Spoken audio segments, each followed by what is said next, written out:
బాగున్నారు అందరూ? జై తెలంగాణ, జై తెలంగాణ. కారు గుర్తుకే కేసీఆర్ గారి నాయకత్వం, మాగంటి సునీత గోపీనాథ్ గారి కారు గుర్తుకే.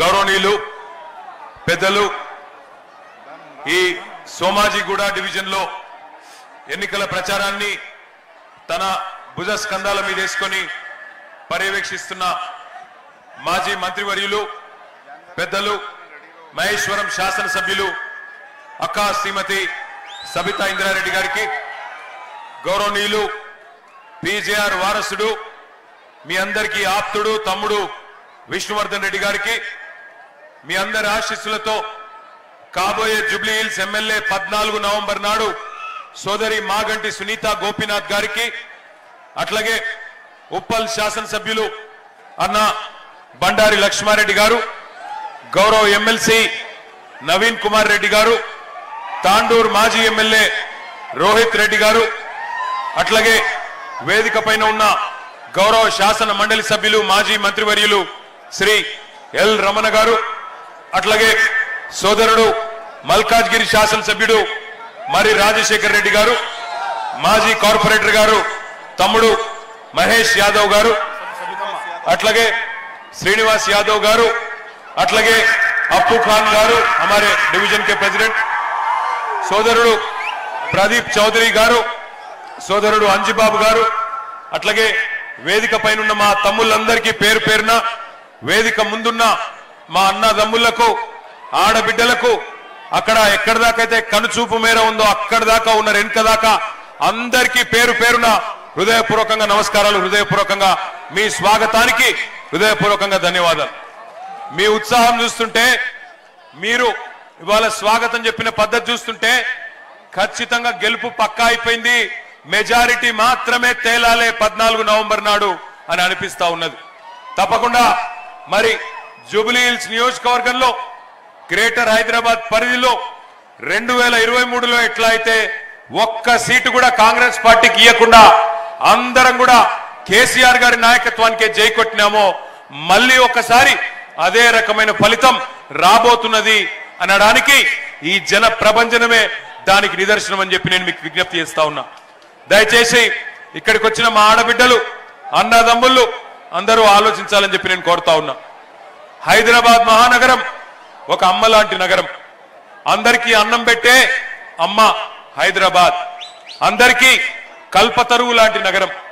కులం ఏదైనా కావచ్చు, మతం ఏదైనా కావచ్చు, ప్రాంతం ఏదైనా కావచ్చు, ఉత్తర భారతదేశం నుంచి వచ్చిన వాళ్ళు కావచ్చు, దక్షిణ భారతదేశం నుంచి వచ్చిన వాళ్ళు కావచ్చు, ఎక్కడి నుంచి వచ్చిన వాళ్ళైనా కావచ్చు, అందరినీ కడుపులో పెట్టుకొని చూసుకునే నగరం హైదరాబాద్ మహానగరం. 2014లో ఆనాడు మీ ఆశీస్సులతో పెద్దలు కేసీఆర్ గారు ముఖ్యమంత్రిగా పదవి బాధ్యతలు చేపట్టినప్పుడు తెలంగాణ రాష్ట్రానికి ఆ రోజు పరిస్థితి ఏముండెనో ఒక్కసారి గుర్తు తెచ్చుకోండి.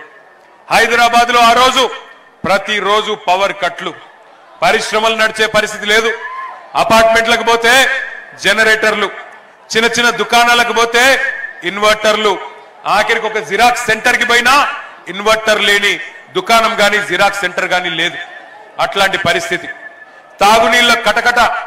ఎండాకాలం వచ్చిందంటే పి జనార్దన్ రెడ్డి గారి నాయకత్వంలో, పీజేఆర్ గారి నాయకత్వంలో ప్రతి ఎండాకాలం అక్కడ మన హెచ్ఎండబ్ల్యూఎస్ జలమండలి కార్యాలయం ముంగట ధర్నాలు, ఖాళీ కుండలు, ఖాళీ బిందెలు, లొల్లి ఆగమాగం ఉంటుండే ఆనాటి పరిస్థితి. మరి ఆనాటి నుండి 2014లో ఒక అప్పుడే పుట్టిన బిడ్డను ఎట్లా అయితే పద్ధతిగా పెంచుతామో ఆ పద్ధతుల్లో మరి కేసీఆర్ గారి నాయకత్వంలో ఒక పుట్టిన బిడ్డను, చంటి బిడ్డను ఎట్లా సాకుతారో ఆ పద్ధతుల్లో ఒక్కొక్కటిగా సమస్యలు పరిష్కారం చేసుకుంటూ వచ్చినాం. సంవత్సరం లోపలనే కరెంటు సమస్య శాశ్వతంగా తీర్చి 24 గంటలు రెప్పపాటు కరెంటు పోని పరిస్థితి తెచ్చింది కేసీఆర్ గారి నాయకత్వమా కాదా ఒక్కసారి గుర్తు తెచ్చుకోవాలని చెప్పి నేను కోరుతా ఉన్నా. ఇన్వర్టర్లు మాయమైనాయి, జనరేటర్లు మాయమైనాయి, కరెంటు లేని పరిస్థితి నుంచి సమృద్ధిగా కరెంటు ఉండే కాడికి తీసుకొని వచ్చినాం. తద్వారా పరిశ్రమలకు ఇబ్బంది లేకుండా చేసుకున్నాం, కార్మికులకి 3 పూటల మరి బ్రహ్మాండంగా అన్నం దొరికే విధంగా మన కార్యక్రమాలు చేసుకున్నాం. అట్లాగే కృష్ణా నదిని, గోదావరి నదిని 100 కిలోమీటర్ల దూరం నుండి మంచినీళ్ళని తీసుకొచ్చి మంచినీటి సమస్య దాదాపు 95-96% పూర్తి చేసుకున్నాం. ఎక్కడెక్కడైతే చివరికి ఉండే కాలనీలకు కూడా నీళ్ళిచ్చే ప్రయత్నం చేసినాం.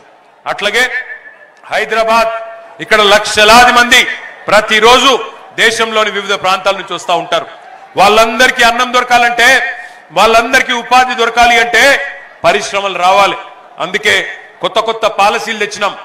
IT policy, electronic policy, power policy, ఒక్కొక్కటిగా యాపిల్, గూగుల్, అమెజాన్, ఫాక్స్కాన్ పెద్ద పెద్ద పరిశ్రమల్ని హైదరాబాద్ కి దేశ విదేశాలు తిరిగి పెట్టుబడులు పట్టుకొచ్చి 3 లక్షలుండే ఐటీ ఉద్యోగులు తెలంగాణ వచ్చినాడు హైదరాబాద్ లో. దాన్ని కేసీఆర్ గారి నాయకత్వంలో 10 లక్షలకు తీసుకొని పోయిన ఘనత మన ప్రభుత్వానికి, కేసీఆర్ గారి నాయకత్వానికి దక్కుతుంది. కేవలం ఐటీ ఉద్యోగాలు మాత్రమే కాదు, ఐటీ రంగం కలకల్లాడితే రియల్ ఎస్టేట్ పెరిగింది. రియల్ ఎస్టేట్ పెరిగితే వ్యాపార